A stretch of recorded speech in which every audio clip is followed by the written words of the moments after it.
The Greatest Story Never Told, Part 3. Jason's friend John joined us, bringing high-tech gear that looked like it belonged in a sci-fi movie.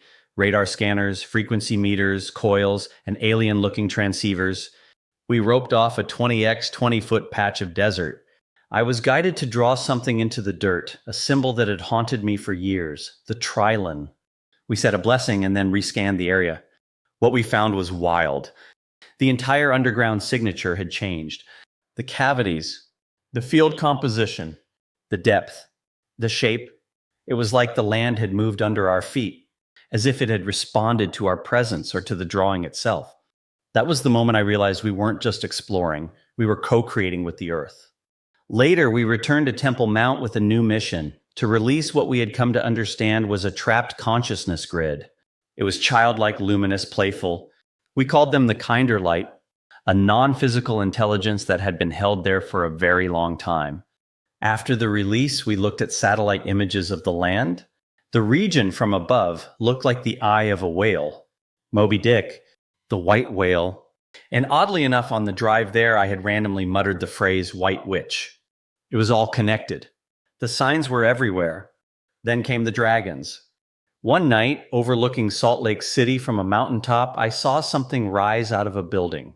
Massive, serpentine, conscious. Dragons. Not the fairy tale kind, but something old, wise, and powerful. The kinder light raced toward them playfully, unaware of the danger. Jason and I were frozen in awe. But that wasn't the only evolution happening. My awakening had cracked open something inside me, and the software engineer in me began building bridges between code and consciousness. My first idea. A real-time stock market prediction engine. I wanted to generate infinite wealth to change the world. It didn't pan out, but it taught me to follow the threads. Then I stumbled on Dr. Masaru Emoto's work, The Power of Intention in Water, and everything clicked.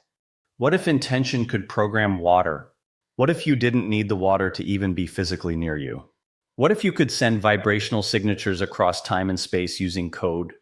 That was the seed of First Water, my first software experiment in remote water programming. It worked, but it wasn't intuitive. It wasn't scalable. Then came Neocode, a visual interface that let you drag sacred symbols across a screen and broadcast to a glass of water. But again, the water didn't need to be near. It used the quantum field. Distance meant nothing. And from there, Aquaware was born. It took 18 months to develop. I was still working full-time at the bank, coding by day, mystic by night. Every line of code felt like a prayer.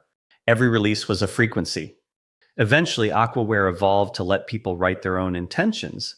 It became a tool of freedom, vibrational freedom. We continued to explore, continued to unlock layers of this multidimensional puzzle. I remember touring the Mormon temple in Utah. Beautiful space. Warm energy. But at one moment, I looked at our tour guide, and her eyes flashed a slitted reptilian blink.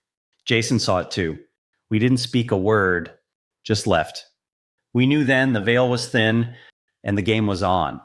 And this was just the beginning, to be continued